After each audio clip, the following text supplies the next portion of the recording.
Assalamualaikum warahmatullahi wabarakatuh. Anak kesembilan dari Mertadirja yang kedua yang mempunyai nama kecil Marta, ya, Marta Atmaja, ya.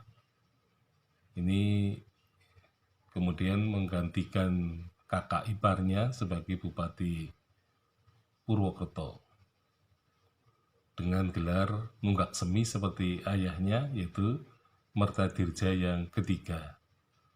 Jadi Bupati Mertadirja III ini yang sampai puncak karirnya, beliau mendapatkan gelar Kanjeng Pangeran Arya Mertadirja yang ketiga.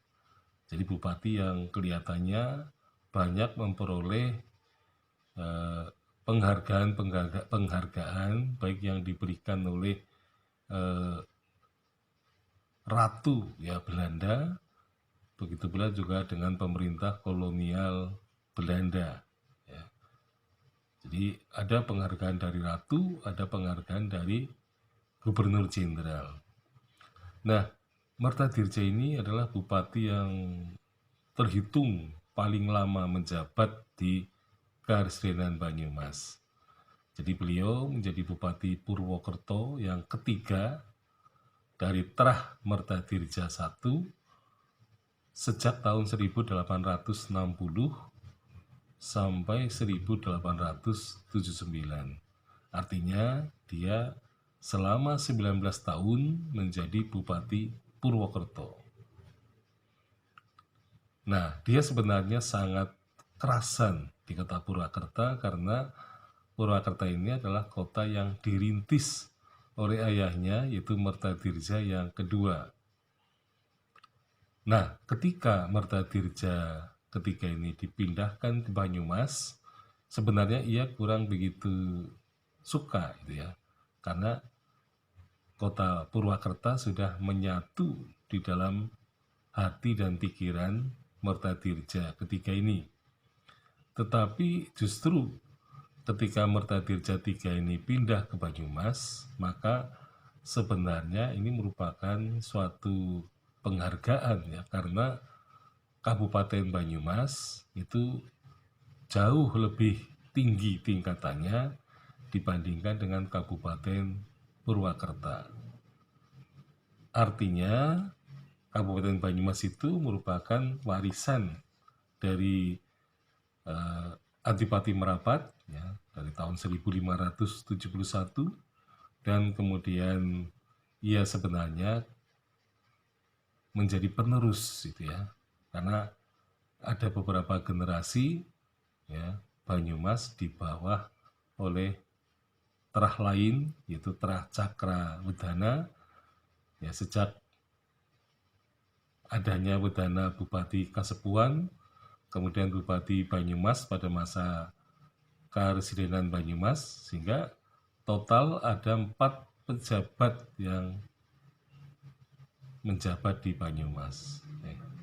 Tiga pejabat, yaitu Cakrawedana, kemudian yang kedua adalah Cakranegara satu, dan kemudian Cakranegara yang kedua. Artinya ada 3 generasi. Nah, setelah 3 generasi inilah kemudian generasi ketiga juga dari Mertadirja ini kembali menguasai Banyumas, dan hal itu tercatat dalam sebuah ramalan yang mengatakan yen ono kudi tarung karo karae negara Banyumas bali maning marang sing duwe. Jadi kalau ada pertarungan atau perselisihan antara kudi dan karahnya, itu antara residen dengan Bupati Banyumas, maka negeri Banyumas atau negara Banyumas akan kembali kepada yang punya.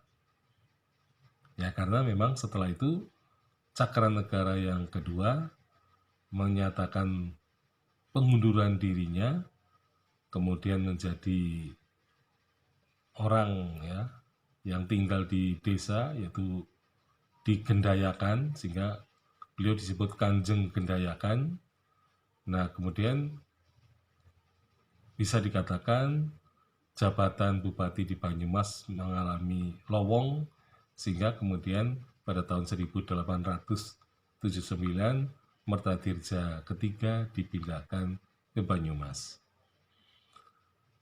Nah, Mertadirja yang ketiga ini menjadi Bupati Banyumas dari tahun 1879 sampai tahun 1913. Jadi kalau di total 34 tahun. Jadi 34 tahun ditambah 19 tahun, maka Mertadirja ini menjadi bupati di Karsinan Banyumas adalah 53 tahun lamanya. Jadi ini termasuk pejabat yang paling lama sendiri yang menjabat sebagai bupati di dua tempat, yaitu Kabupaten Purwakarta dan juga Kabupaten Banyumas. Nah inilah maka bupati ini bisa dianggap sebagai bupati yang sukses gitu ya, karena beliau tidak bermasalah, tetapi beliau adalah orang yang banyak mendapatkan penghargaan dari Ratu Belanda maupun Gubernur Jenderal.